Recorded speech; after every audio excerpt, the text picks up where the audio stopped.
In this video, I will show you how to make your SharePoint site dark mode.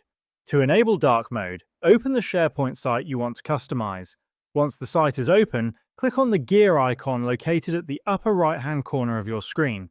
This will open a menu with several options. From this menu, select Change the Look. On the Change the Look page, you'll see various customization options, including Theme, Header, and Footer.